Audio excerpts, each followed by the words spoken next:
people of world of metal. I am Zsolt Szilagyi. I play guitars, keyboards and write music for the power metal band After Infinity. It's a pleasure to be featured on your channel.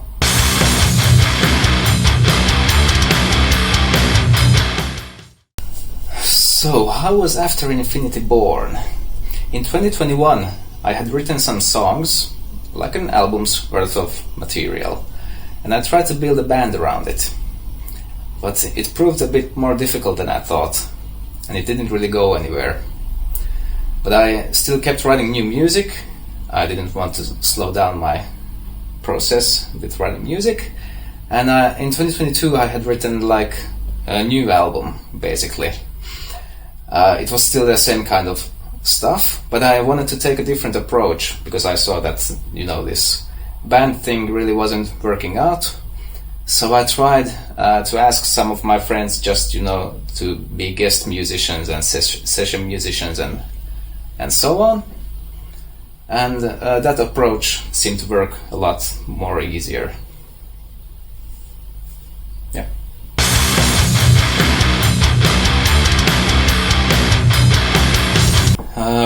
What I wanted to achieve with this debut album was I wanted the songs to be catchy, memorable metal songs.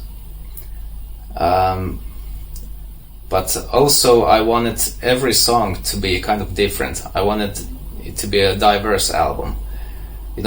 Sometimes when you listen to an album, it's like every song sounds the same. They're great songs, but it kind of gets boring when all the songs sound the same. So that's something I wanted to avoid with this album. So I think when you begin listening to the album, it has a clear starting point.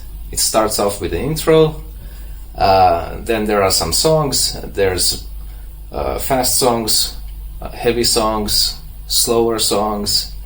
There's an instrumental song in the middle, and I think at each point you kind of know where you're at in the album. You know when you're in the middle, you know when you're kind of reaching the end, and each song has its own purpose on the album.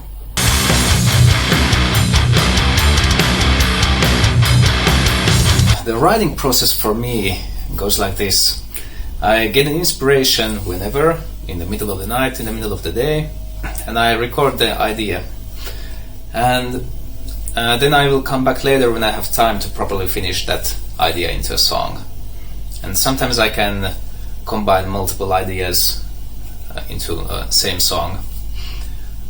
And sometimes the inspiration is just too strong, so I have to, when I get the idea, I have to just start working on it and I will finish it during that day.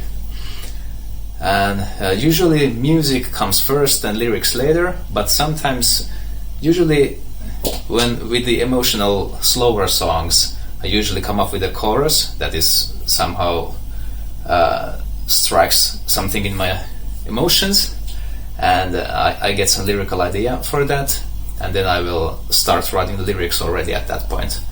And then I will usually continue with the music and the lyrics hand in hand. As for the recording process, we had a lot of guest musicians on this album, so everyone kind of recorded their own parts either at their own home studios, or I took them into a recording studio. For example, one studio in Helsinki, we have this Oodi library, which offers free studio time. So we managed to book a time for us in Oodi and record Nitte's vocals for Without You there, actually.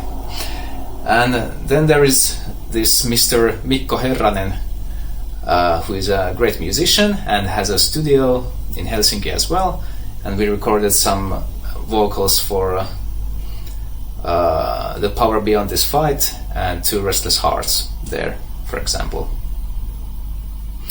So yeah.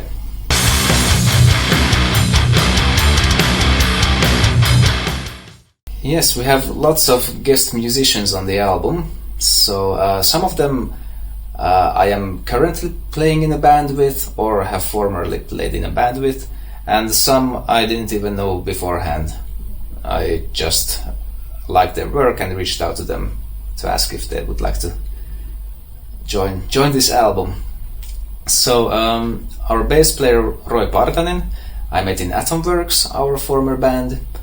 Then we have Gideon Ricardo, who has his project Woods of Wonders, and I played a couple of guitar solos on that project, and so I know him from there. Then we have Nitte Valo from Dreamtale. I play guitar in Dreamtale, so she sings in Dreamtale. Then we have Frozen Factory, a band where Stephen Baker sings, and I play guitar, so that's how I know Stephen Baker.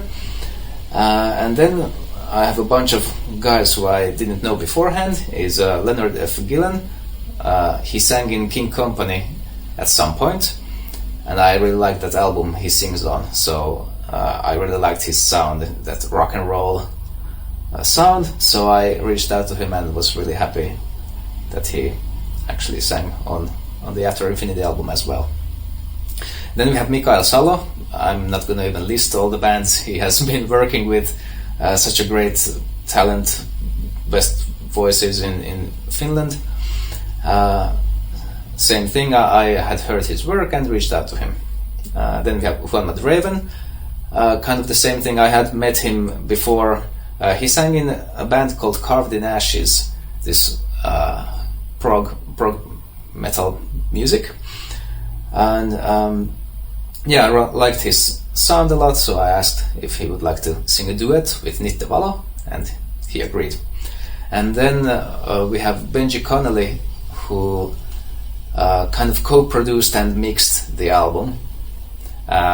He's the keyboard player for Everfrost, where Roy Partanen, our bass player, also plays.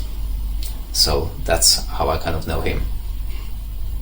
Yeah, a lot of good musicians on this album. I'm really proud to have them on the album.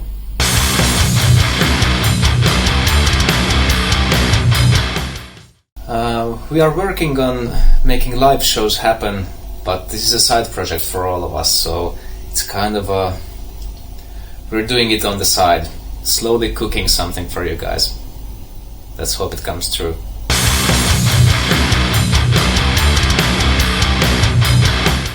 The power metal scene, just like pretty much all the music scene, I think, is in a way in a really good place, because everyone can record for a very cheap price at their home very high quality music. So we have a lot of power metal bands who put out great quality music. On the other hand, it's really hard to stand out when you have so many good bands. You have to have something really special, be it like songwriting or a great vocalist or something like that, that will make the band stand out. And then there's a kind of a problem with the live audience, I think, at least in Finland, that people aren't really going to gigs anymore. Live clubs are being shut down because there are no people coming to the shows, and it's weird that the music quality is really high, but then the audience just isn't there. So the scene is in a great shape, like music quality wise, but audience wise not so much.